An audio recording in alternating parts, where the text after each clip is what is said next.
did Andrew Berry just reveal the Browns' quarterback plan without ever saying the name. When the Cleveland Browns general manager spoke about hearing a new head coach, most fans heard corporate talk, vision, alignment, strategy. But if you really listened, it felt like something bigger was hiding between the lines. Berry compared the process of hearing a head coach to hearing a CEO, not just someone to call plays, but someone to shape the entire direction of the organization. That tells you this wasn't random. This was calculated. He made it clear they needed someone whose strengths matched what the organization needs in this moment. And then came the detail that raised eyebrows.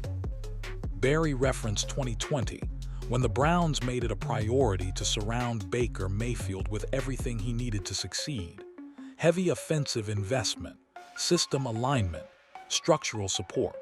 Back then, it was obvious who they were building around. Now he says they're in a similar spot. That's where things get interesting. Because this time, the roster includes Shedeur Sanders. And while Berry never mentioned him directly, fans couldn't ignore that Sanders was visible during the team's own interview segment. Coincidence? Maybe. But online buzz quickly picked up, with many speculating that the coaching hire wasn't just about scheme. It was about preparing for a young quarterback's future. Todd Monken's track record only fuels that idea. He's worked with mobile quarterbacks, traditional passers, and young players developing into stars. His reputation, adaptability. So here's the real question.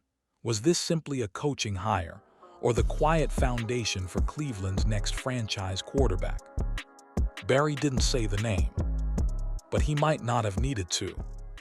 This wasn't just about filling a vacancy. It was about reshaping the entire direction of the franchise. When Andrew Berry spoke about the coaching search, he didn't describe it like a routine hire. He compared it to bringing in a CEO or COO, someone whose impact reaches every corner of the organization. That's not language you use when you're just looking for a play caller. That's the mindset of someone planning a reset. Berry emphasized alignment. He talked about matching an individual's strengths with the strategy of the organization. He stressed keeping an open mind because great coaches come in different shapes and backgrounds. But the key phrase was this: finding someone whose strengths align with what the team needs right now. That word "right now" matters. Because when a front office starts talking about where we are and where we want to be, it signals a transition. It suggests the Browns see themselves at a turning point. And when a franchise hits that moment, every major decision becomes connected. The hearing process, according to Berry, was about casting a wide net but narrowing it down to the candidate who best fit the next few years. Not just the next season, the next phase. That changes everything. It means this wasn't about replacing a personality. It was about choosing a direction, offensively, developmentally, culturally. The Browns weren't simply evaluating resumes, they were evaluating identity. And once you view it through that lens, the move becomes much bigger than Todd Monken versus another candidate. It becomes about what kind of quarterback the team wants to support, what kind of system they want to build, what kind of growth timeline they're preparing for.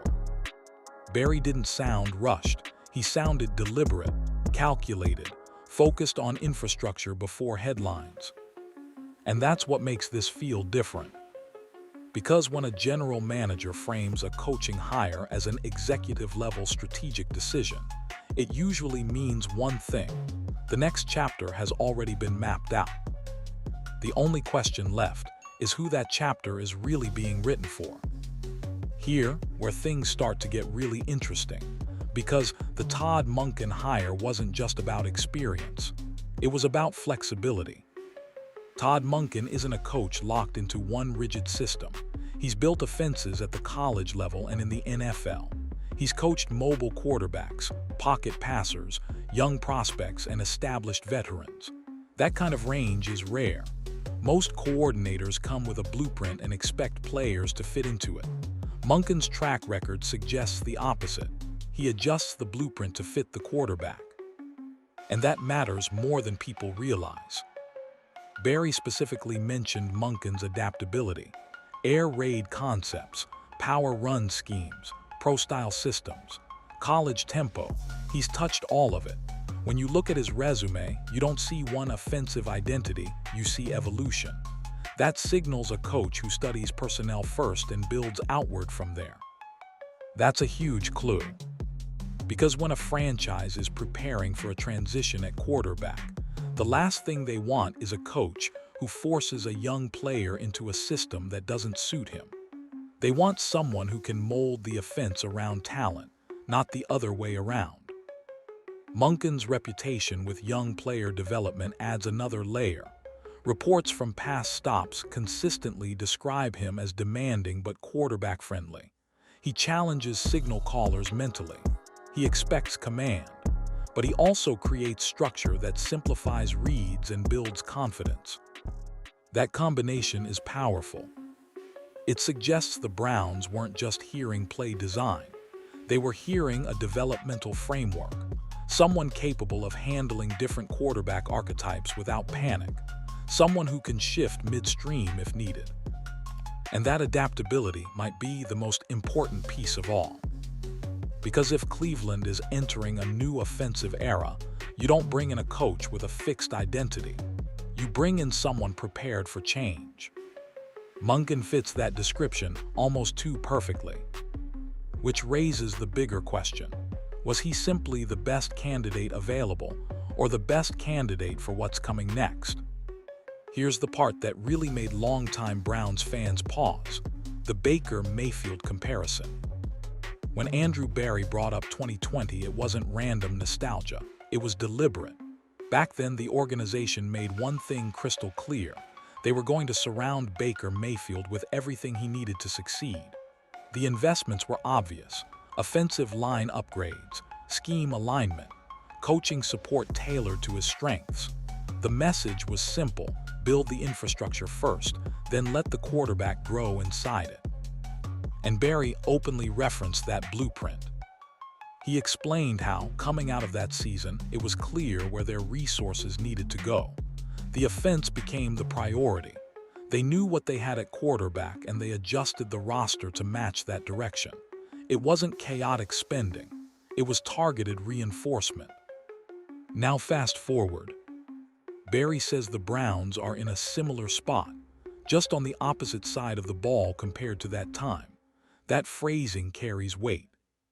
Similar spot suggests a familiar crossroads, a moment where the franchise recognizes a need to rebalance, reinvest, and reestablish identity.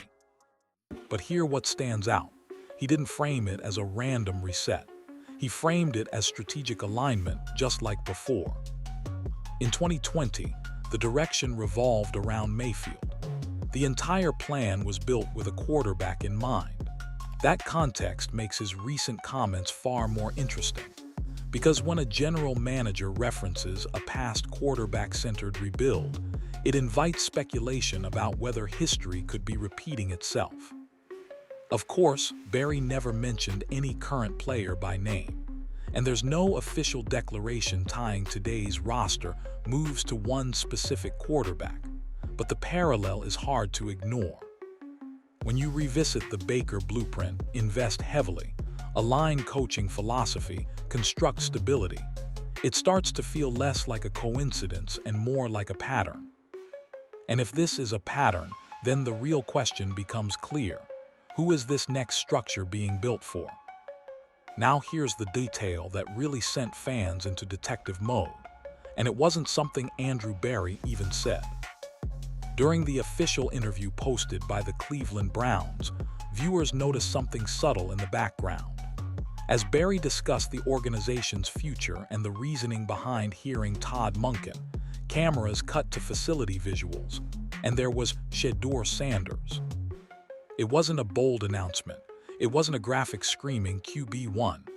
It was quiet, almost casual, but in today's NFL media world, nothing feels accidental. Fans immediately started connecting dots. Why show Sanders during a conversation about long-term vision and offensive restructuring? Why place that image alongside commentary about adaptability, quarterback development, and future alignment? Some believe it was simply standard team footage. Others aren't so convinced. Online discussions quickly picked up steam. Rumors suggest the visual placement wasn't random at all. Some reports claim the organization is already shaping the narrative around a potential quarterback transition, subtly preparing the fanbase without making any official declarations. It's all speculation, of course, but the timing raised eyebrows. Because optics matter. Teams are incredibly deliberate about branding and messaging. Background visuals in official interviews typically support the topic being discussed. When executives talk defense, you often see defensive highlights. When they talk culture, you see locker room moments. So when Barry is discussing organizational direction and quarterback-centered rebuilding, and Sanders appears in frame, people notice. Is it confirmation? No. There's been no direct statement tying Monken's hire to Sanders specifically, but it undeniably fuels curiosity. Sometimes the loudest messages aren't spoken, they're shown. And whether intentional or coincidental, that subtle visual added another layer to an already intriguing situation. Because if Cleveland truly is entering a new era, the clues might not come through headlines first. They might show up quietly in the background, waiting for fans to connect the dots. Now this is where the football side of the conversation gets real, because when you line up the traits, the fit starts to make sense. Shedeur Sanders isn't just a headline name. His game is built on timing, accuracy, and command at the line of scrimmage. He processes quickly. He's comfortable operating from the pocket, but he can extend plays when protection breaks down. That balance matters. And when you look at Todd Monken's history, you see a coach who thrives with quarterbacks that can think. Monken's offenses aren't gimmick-based. They demand reads, adjustments, pre-snap recognition. He's worked with quarterbacks in pro-style systems and spread looks, but the common thread is mental sharpness. The quarterback has to diagnose coverages, understand leverage, and deliver on rhythm. That's one of Sanders' biggest strengths. He's played under pressure, nationally televised games, constant media attention, and the spotlight that comes with his last name. Yet he rarely looks rattled. He stands tall in collapsing pockets. He trusts his arm. He takes calculated risks instead of reckless ones. That poise is hard to teach. Monken also values adaptability. His past offenses have shifted depending on personnel, leaning into tempo when needed, leaning into play action when it suits the roster. Sanders' skill set allows for that flexibility. He's comfortable in structured concepts, but also capable of creating outside of structure when plays break down. That dual ability is gold in today's NFL. There's also the leadership factor. Reports from college coaches consistently highlight Sanders' control in the huddle and his connection with teammates. Monken has a reputation for being demanding, but he gravitates toward quarterbacks who command respect naturally. Now, none of this confirms anything. There's been no official statement declaring Sanders the future. But when you compare traits to coaching philosophy, the overlap is hard to ignore. Accuracy, processing speed, composure, adaptability. On paper, it fits. And if Cleveland truly hired Monken for flexibility and quarterback development, then Sanders' profile aligns almost too cleanly with that vision, which makes the speculation feel less random and more strategic. Now let's talk about what might be the biggest signal of all, the money and the resources. When Andrew Barry discussed the team's direction, he made it clear that understanding where to invest is everything. He referenced how, in the past, it was obvious where their financial and roster resources needed to go. And when a general manager starts openly talking about strategic allocation, that's not casual commentary. That's a roadmap. The Cleveland Browns appear to be shifting their emphasis back toward the offensive side of the ball. not just in coaching, but in overall structure. That includes scheme continuity, personnel alignment, and developmental stability. And historically, when franchises pivot this way, it usually centers around quarterback play. Barry essentially acknowledged that roster building isn't random, it's targeted. In previous seasons, defensive upgrades were the priority. Now, the conversation has flipped. The tone suggests offensive reinforcement is back at the forefront. That kind of pivot rarely happens without a reason. Front offices don't heavily invest in offensive philosophy, coaching adaptability, and long-term alignment unless they believe the offense is about to become the centerpiece again. And when offense becomes the centerpiece, the quarterback becomes the focal point by default. This doesn't mean a public announcement is coming tomorrow. It doesn't mean a depth chart has been finalized, but it does suggest groundwork is being laid. Successful organizations don't wait until a young quarterback is fully handed the keys before preparing the garage. They build the infrastructure first. They stabilize the play calling. They strengthen protection. They align vision from the top down. Then they make their move. And that's what makes this moment intriguing. Because the Browns aren't just talking about improvement. They're talking about alignment, direction, and resource concentration. That language feels intentional. If Cleveland truly believes it's entering a new offensive chapter, the smartest move isn't to announce it loudly. It's to quietly build everything around it. So when the shift finally happens, the system is already ready. Now this is where things shift from quiet clues to full-blown buzz. Over the past few weeks, speculation surrounding Shedeur Sanders and the Cleveland Browns has started picking up real momentum online. No official announcement, no depth chart reveal, but the conversations are getting louder. Rumors suggest that internally, the organization views 2026 as a potential turning point. Some fans believe the hiring of Todd Monken wasn't just about finding the best coach available. It was about installing a system stable enough to support a young quarterback long-term. Again, that's speculation, but it's speculation rooted in timing. Because look at the sequence. First, Barry emphasizes adaptability and quarterback development. Then he references a past rebuild centered around Baker Mayfield. Then the team signals offensive reinvestment. Add Monken's flexible scheme history into that mix, and people naturally start connecting dots. Reports claim that the Browns want to avoid rushing any public declarations. Instead, they may be focusing on building continuity first, coaching alignment, system clarity, and roster balance, before making any long-term quarterback move official. That approach would reduce pressure and allow development to unfold naturally. Of course, there's no confirmed statement tying Sanders to a guaranteed starting role. No executive has come out and said, this is his team. But the absence of denial is also fueling conversation. When organizations strongly want to quiet rumors, they usually do. In this case, it's been mostly silence. And silence can be powerful. The NFL world thrives on hints, subtle messaging, controlled leaks, and sometimes the loudest message is simply allowing speculation to breathe.